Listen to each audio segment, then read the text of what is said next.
Hey Sagittarius! Salamat sa pagbabalik. Narito na naman po tayo sa panibagong Tagalog reading, Sun, Moon, Rising Sign, and Venus para sa sign ng Sagittarius. Kunin nyo lang kung ano po yung nakarelate kayo. Tapon nyo hindi. Kung hindi nakarelate, okay lang yan. Maaari ang susunod na upload ang siyang makakarelate tayo. Kaya subscribe lamang po tayo para mabutan natin ang mga susunod na pag-upload. Baka doon tayo makarelate. Pero naniniwala ako na pagkat tayo sa dito ng may kadahilanan at maaaring kung hindi man yung naratibo na makukuha natin sa spread natin dito ang makakarelate sa atin, maaaring yung mensahe ng oracle card ang siyang makakarelate tayo. Okay. Meron kang mukhang first card mo ang love situation na meron tayong matters of the heart na pinagdadaanan. Maaaring meron tayong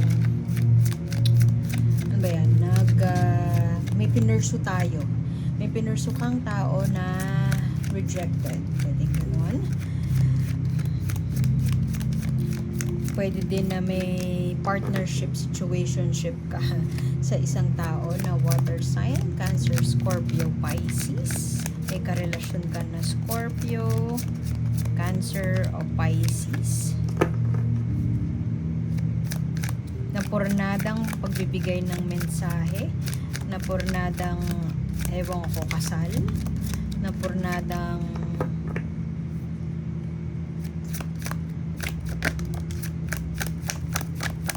relasyon.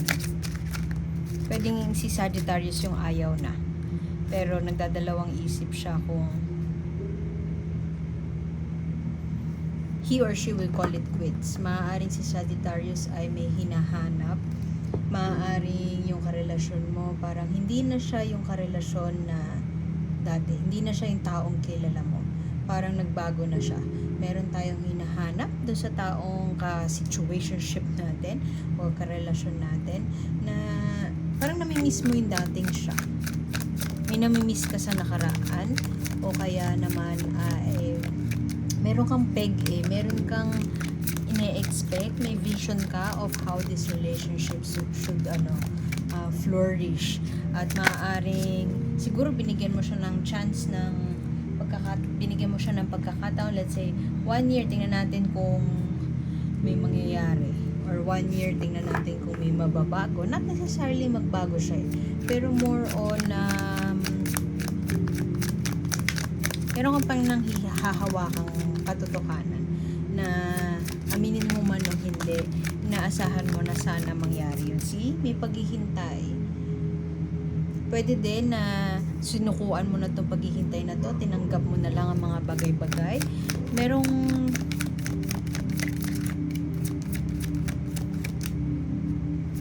isang expectation na tinanggap mo na lang. Tinanggap mo lang na gano'n yung sitwasyon. O pwede din naghihintay ka pa rin na may mababago doon sa sitwasyon. By the way, may extended reading po ito. Kung gusto nyo lang naman na nasa IG siya. Ibibigay ko sa IG yung link sa extended reading. Nandito din sa YouTube yung link. Pero nasa IG kasi hindi ko masasagot lahat So i-automate na lang natin sa IG. Follow nyo ko sa IG. Nasa description box yung account. Then comment Sagittarius para makuha nyo yung link sa extend. Kung gusto nyo lang naman, hindi ko kayo pinipilit. Kasi can stand alone na tong message na to. Pwede nang mag-abang ng next na upload sa Sagittarius. May English din, pero baka ayaw nyo yung English. Bilang di rin ako magaling magsalita in English. So, uy, pahinga. Anong meron, Sagittarius? May hinihintay ka. Tingnan mo, parehas silang nakahiga.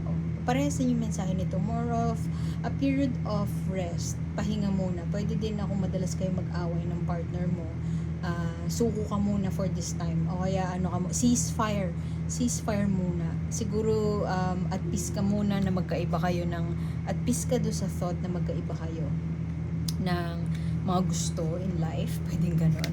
So ngayon, pahinga ka muna at ayaw mo munang kumilos, dreaming about a certain relationship, pero alam mo naman sa heart mo na hindi pa mangyari yun. Anong itsura nun nung sinasabi ko na how does that look like? Maaaring bawa yung iba sa inyo si Sagittarius gusto nyo nang magkaanak or gusto nyo nang magpakasal, pero itong partner mo hindi pa niya gusto or hindi pa siya ready or sinasabi niya na ayaw niya magkaanak. Magkaiba kayo ng page sa mga gusto, yung vision niya magkaiba when it comes to the relationship. Pero ikaw Sagittarius, alam mo may respeto ka dun sa tao, so alam mo na wala pa siya sa posisyon para mag-decide at wala ka sa posisyon para pilitin siya na baguhin ang isip niya. Deep down inside your heart nangangarap or nagwi-wish ka na sana magbago yung isip niya or may magbago pa sa plano niya, pero sa ngayon pahinga ka muna dun sa thought, di mo muna siya iniisip, or pwede din mag-isip ka na ibang paraan para ewan ko kung nagko-contemplate ka na umalis na, call it quits. Siguro nagtatanong ka sa Reddit, ewan ko, nagtatanong ka parang, kailangan ko na ba makipag-break sa jowa ko? Kasi ito yung gusto niya, ito yung gusto ko, hindi kami match. Pwede din na nagdadalawang isip ka kung match ba talaga kayo. So iniisip mo din, tutuloy ko pa ba? Tutuloy ko pa itong relasyon na to? Magpo-propose ba ako? Pwede din na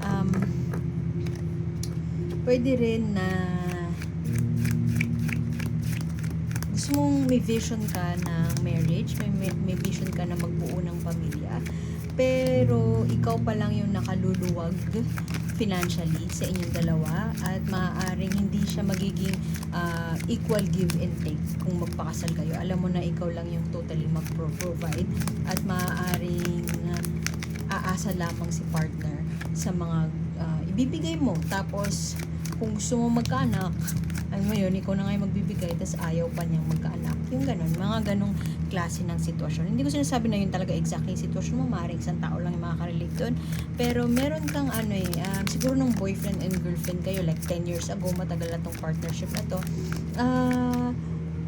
parehas pa kayo ng page sa vision ng kapatutunguhan ng relasyon na to, pero for some reason may nag-iba, so pinanghahawakan mo yung vision na yun of the past at parang sana ganun pa din, pero deep inside your heart din alam mo na tumatanda kayo, nagmamature kayo, hindi pwede na i-angkla mo yung mga wishes mo or i-angkla mo yung vision mo doon sa nakaraan, kasi nakaraan na yun tapos na yun, at parang unfair sa partner mo na kumapit ka sa kung ano yung nakaraan na vision nyo.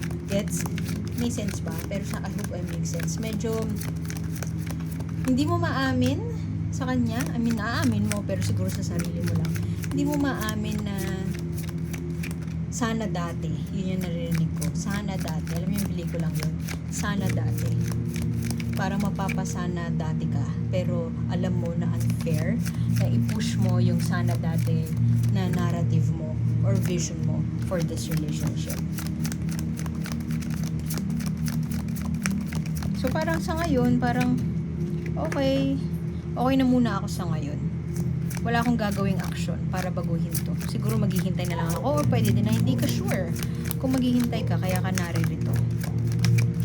Maraming green sa iyong reading, mukhang heart chakra, imbalanced heart chakra. Ano ibig sabihin ng imbalanced heart chakra? Lahat po tayo ay merong energy center sa katawan, yung chakra na tinatawag.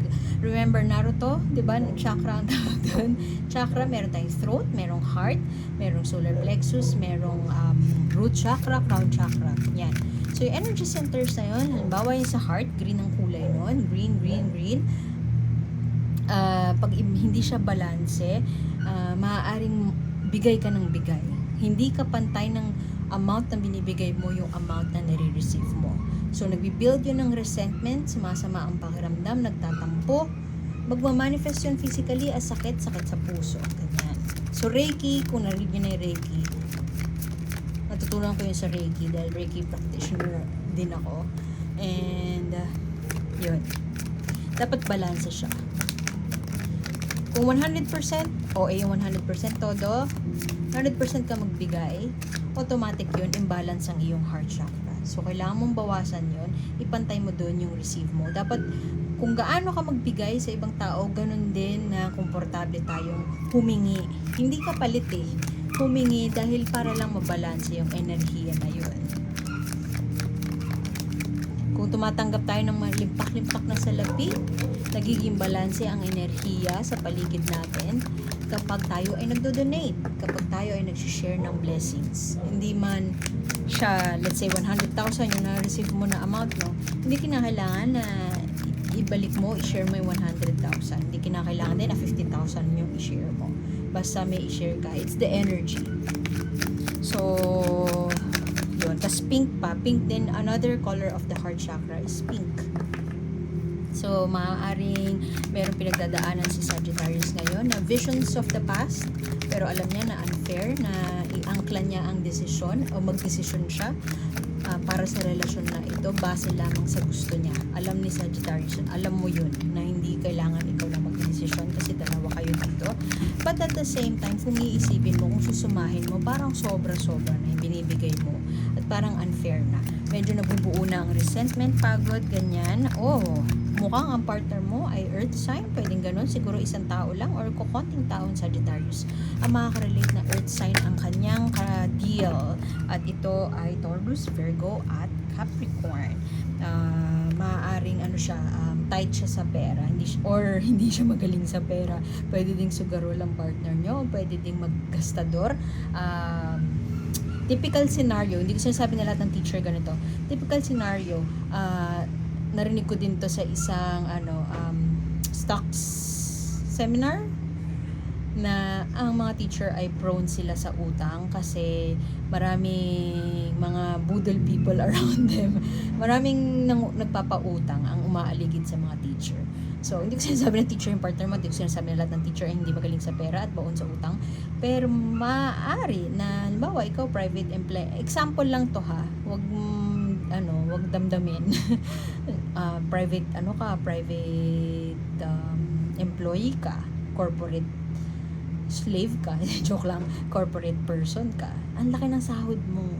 Tapos yung partner mo, public teacher, baon siya sa utang. At parang nasanay na siya doon sa mindset na it is normal na mangutang lang kasi naibabalik naman. Alam mo sa sarili mo, wala ka sa posisyon para pakialaman yung way she handles or he handles his or her finances. Pero pag nagpakasal kayo, medyo magkakaproblema ka sa gantong setup or sa ganitong attitude towards finances. At maaaring sa sarili mo lang mo yun, kausap mo lang yung sarili mo doon kasi nahihiya ka sabihin sa mga kaibigan, nahihiya ka sabihin sa ibang tao kasi baka i-judge ka din. So, hindi kita gina-judge. It's part of maraming kwentong ganyan, hindi ka nag-iisa. So, maaaring yun yung struggle ni Sagittarius ngayon. Ayaw mo naman, kasi mahal na mahal mo yung tao, mahal na mahal mo siya. Ayaw mong masira or ayaw mong i-break yung sitwasyon or call it quits just because of money. Kasi hindi siya fair. Pero at the same time, kung iisipin mo, pag nagpakasal kayo or pag tumagal itong relasyon na to, ikaw at ikaw ang magbibigay, ikaw ang mauubos, at maaaring hindi mo kasi siya aware ka din na hindi mo siya mababago eh. So, merong ito, Queen of Pentacles, pera, medyo, siya ang grounding force mo, siya ang source of strength mo, pero pagdating sa resources, medyo gusto mo siyang bigyan ng one-on-one, pero alam mo na parang iniinsulto mo lang siya kung gagawin mo yun. Okay, merong maaaring may padating o pwede ding may nakarating na opportunity para sa inyo. Breakthrough moment, pero mukhang hindi siya makakapasok sa buhay nyo dahil lang meron tayong mindset na yun nga, ayaw baguhin. Pwedeng opportunity, halimbawa ikaw, pwedeng opportunity to earn more, go abroad, pero lalo lang siya magkukumplika ng mga bagay-bagay. Pwede din na si karelasyon mo ay magkakaroon ng offer pero hindi niya tatanggapin kasi may utang pa siya. Pwedeng ganun. Or pwede din hindi niya tatanggapin kasi feeling niya hindi niya deserve. So, panibagong yun, imbalance sa chakra. Yung laging negotiable yung worth, yung ganun. So, siguro si Sagittarius, kung ganun rin lang yung karelasyon, parang nahihirapan siya. Nahihirapan ka na mag-dream big. Hindi mo sinasabi na walang pangarap yung partner mo, pero nahihirapan ka na i-align yung big goals mo sa partner mo kasi nga wala, magkaiba kayo ng priorities. Iniisip mo siguro minsan na outgrow mo na siya, or pwede din iniisip mo minsan na parang hindi pala talaga kayo compatible. Ngayon lang siya nag-surface. Pero napapagod ko dun sa idea, kaya wait lang, pahinga na lang muna ako. Magre-recharge ako, tsaka ako naiisipin yan. May niggling feeling na kailangan mong i-address yon. But at the same time, alam mo na kailangan mo munang maging at peace at tanggapin ang realidad ng sitwasyon. Yung continuation nito, yun nga, may extended reading to. Punta lang kayo sa IG, follow, and then comment Sagittarius. Kung ayaw nyo, okay lang yan. Kukuha na ako ng oracle card. I-extend ko tong reading na to. Explore pa natin. Titingnan natin yung partner mo. I mean, masama yun na mag-espiya sa partner. Pero guidance lang naman. Energies lang around it. Mensahe ni Universe, Oracle card, Oracle message para kay Sagittarius. Anong gusto mong guidance? Anong guidance ang sasabihin mo or mensahe kay Sag? Ano ang kailangan niyang isipin pag to na, oh, you're in a period of transformation. I kind of feel like stick around. Hindi pala. Sa iba siguro, stick around and trust yung aso ko nadapa. And trust yung transformation. Maaaring nag-shift na yung ano mo, yung pananaw mo sa relasyon na ito. Nag-iiba na rin yung priorities mo in life. At sa pag-iba na yun, maaaring hindi makasunod yung partner mo. Stick around, stay around ang ibig ko sabihin nun, kasi huwag ka magpadalos-dalos. But at the same time, you could take a look at it differently.